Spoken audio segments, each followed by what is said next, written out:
Welcome students, online classes में आपका स्वागत है।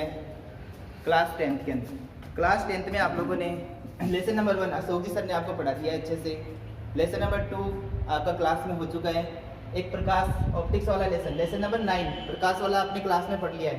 अब देखिए, और एक लेसन केमिस्ट्री का भी हो चुका है, लेसन नंबर 7। अब हम लेसन नंबर 10 करके उसके बाद में जनरल साइंस पढ़ेंगे। लेसन नंबर 10 विद्युत धारा। देखिए विद्युत धारा सबसे पहले याद रखना है, विद्युत धारा कहते किसे हैं। विद्युत धारा याद रखना है, इसकी डेफिनेशन आवेशों के प्रवाह की दर को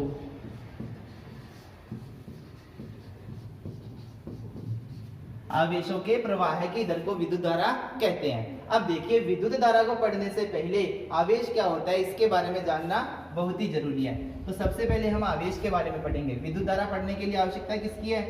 आवेश की। आवेश के बारे में पढ़ेंगे कि आवेश क्या होता है। तो देखिए, सबसे पहले आवेश के बारे में जानेंगे कि आवेश क्या होता है। आवेश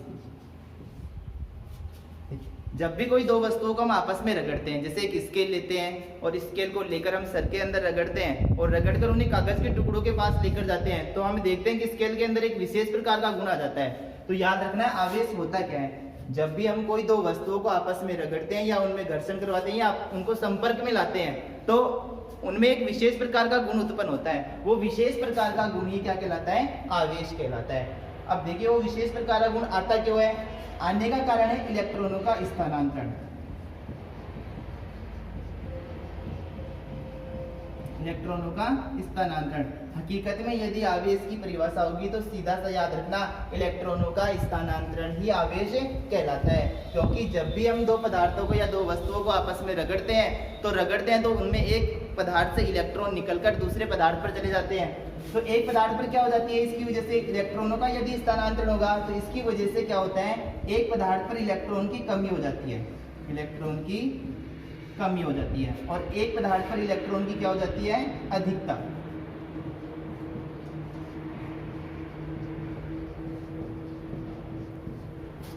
आवेश इलेक्ट्रॉनों का स्थानांतरण ही आवेश कहलाता है। जब भी कोई दो वस्तुओं को हम रगड़ेंगे आपस में तो उनमें इलेक्ट्रॉनों की या तो उसमें एक पदार्थ पर इलेक्ट्रॉन की कमी होगी और एक पदार्थ पर इलेक्ट्रॉन की अधिकता होगी, तो इलेक्ट्रॉनों का आपस में ट्रांसफर हो जाता है। तो इलेक्ट्रॉन की जिस पदार्थ पर इलेक्ट्रॉन की कमी होगी, क्योंकि इलेक्ट्रॉन पर चार्ज माइनस होता है, उस पदार्थ पर कमी किसकी आएगी? माइनस की। और जिस पर माइनस की कमी आएगी तो उस पर आवेश आएगा धनावेश। इलेक्ट्रॉन की कमी वाले पदार्थ पर आवेश होता है धनावेश। जिस पदार्थ पर इलेक्ट्रॉन की कमी होती है उस पर आवेश आता है धनावेश। और जिस पदार्थ पर इलेक्ट्रॉन की अधिकता मतलब माइनस की अधिकता, और माइनस की अधिकता होगी तो उस पर आवेश होगा ऋणात्मक आवेश। तो यहाँ से पता चल रहा है कि आवेश किसे कहते हैं कि इलेक्ट्रॉनों का स्थानांतरण। जब भी दो वस्तुओं को आपस में रगड़ेंगे तो उनमें एक दूसरे में इलेक्ट्रॉनों का स्थानांतरण हो जाता है और इलेक्ट्रॉनों के स्थानांतरण को ही क्या कहते हैं? आवेश कहते हैं। जब भी इनको रगड़ेंगे तो एक पदार्थ पर इलेक्ट्रॉन की कमी होगी और एक पदार्थ पर इलेक्ट्रॉन की अधिकता होगी। जिस पदार्थ पर इलेक्ट्रॉन की कमी होती है उसे धनावेश कहते हैं और जिस पदार्थ पर इलेक्ट्रॉन की अधिकता होगी उस पर आवेश ऋणावेश आता है। तो यहाँ से पता चला कि आवेश दो प्रकार के होते हैं, एक तो धनावेश और एक ऋणावेश। अब देखिए, यदि आवेश धनावेश और धनावेश, यदि आवेश दोनों ही समान होते हैं, आवेश यदि समान होते हैं तो समान आवेशों के अंदर प्रतिकर्षण होता है।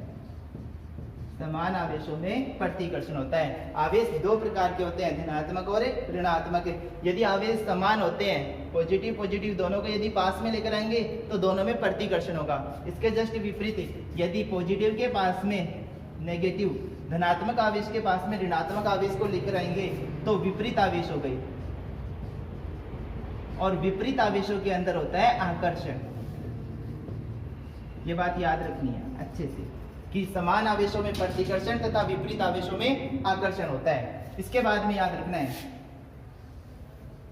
आवेश को क्यों से प्रदर्शित करते हैं। आवेश को क्यों से प्रदर्शित करते हैं और क्यों बराबर होता है, क्योंकि दो प्रकार का होता है प्लस माइनस, दो प्रकार का होता है धनात्मक और ऋणात्मक।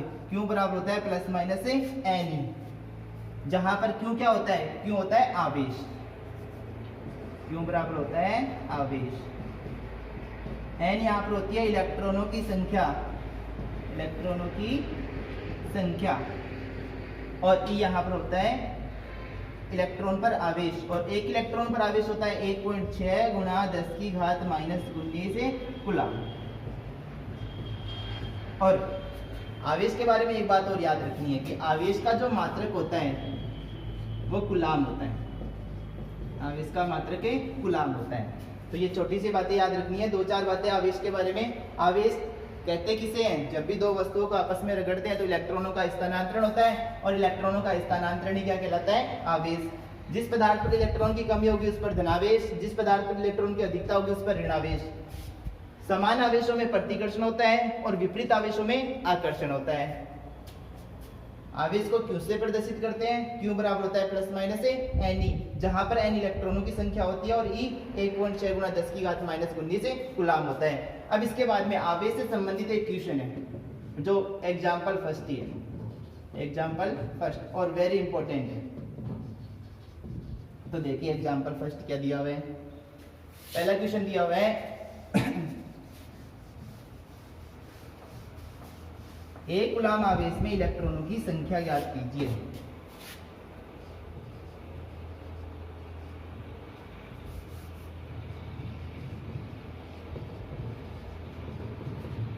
क्वेश्चन नंबर फर्स्ट दे रखा है एक कूलम आवेश में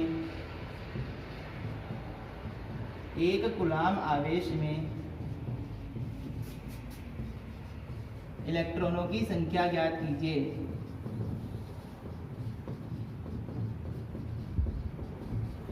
तो देखिए सूत्र आता है Q बराबर प्लस माइनस एन ई।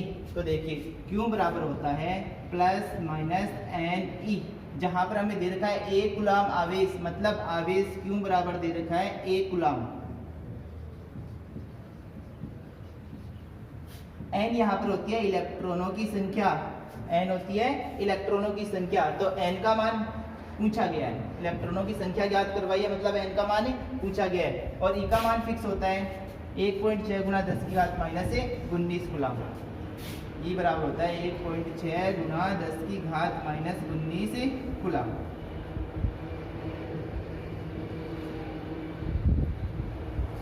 अब देखिए याद क्या करवाया हमें? इलेक्ट्रॉनों की संख्या ज्ञात करवाई गई है। तो देखिए इलेक्ट्रॉनों की संख्या ज्ञात करने के लिए हमें n का मान चाहिए। तो n ई इधर गुणा में, इधर आते किस में होगा? भाग में होगा। तो देखिए यहाँ से बिल्कुल सीधा देखिए Q बराबर होता है प्लस माइनस एन ई। यहाँ पर मान n का ज्ञात करवाया है तो n का मान होगा n बराबर e गुणा में, इधर आते किस में हो गया? भाग में। तो Q अपॉन e मान रखिए। Q का मान दे रखा है 1 कूलम, तो Q की जगह मान रखेंगे 1। E का मान फिक्स होता है 1.6 गुणा 10 की घात -19, तो E की जगह रखेंगे 1.6 गुणा 10 की घात -19। अब देखिए जब भी हम यहाँ से पॉइंट हटाएंगे तो पॉइंट हटाते ही एक संख्या बाद में पॉइंट हटाया तो एक संख्या के बाद में यहाँ पर 0, -19 ऊपर जाते ही प्लस का। तो n बराबर 10/16 इंटू 10 की घात -19 ऊपर जाते ही हो गई प्लस की। अब देखिए 10 में 16 का भाग नहीं जाता है, तो यहाँ से हम एक 0 कम करेंगे, यहाँ कर दी 18 और यहाँ पर लगाएंगे एक 0। ठीक है, अब हम इसको काटेंगे 16 से। तो n बराबर 16 छिगे 96 पॉइंट, बच गए 4, 16 दूनी 32, बच गए 8, 0 उतारा, 16 पंजे 80, तो 6.25। जब हम 16 को कट किए, 16 से कट करेंगे 100 को, तो 6.25 गुणा बच गए क्या? 10 की घात 18। तो n इलेक्ट्रॉनों की संख्या कितनी आई? इलेक्ट्रॉनों की संख्या होगी एक कूलम आवेश में इलेक्ट्रॉनों की संख्या n बराबर होगी 6.25 गुणा 10 की घात 18 इलेक्ट्रॉन। अब देखिए यहाँ पर यह हमेशा याद रखनी है, यही हमारा आंसर होगा। जो हमेशा याद रखना है कि एक कूलम आवेश में इलेक्ट्रॉनों की संख्या डायरेक्ट याद रखनी है। अगर हमें 10 कूलम पूछे कि 10 कूलम आवेश में इलेक्ट्रॉनों की संख्या, तो एक में ज्ञात होती है, तो उसके बाद में से 10 से गुणा कर देंगे। ठीक है, तो एक में यदि हमें पता है कि एक कूलम आवेश में इलेक्ट्रॉनों की संख्या कितनी होती है, फिर कितने में भी पूछे उससे गुणा करना है। अब अगले पार्ट में हम बात करेंगे विद्युत धारा की परिभाषा और विद्युत विभव के बारे में।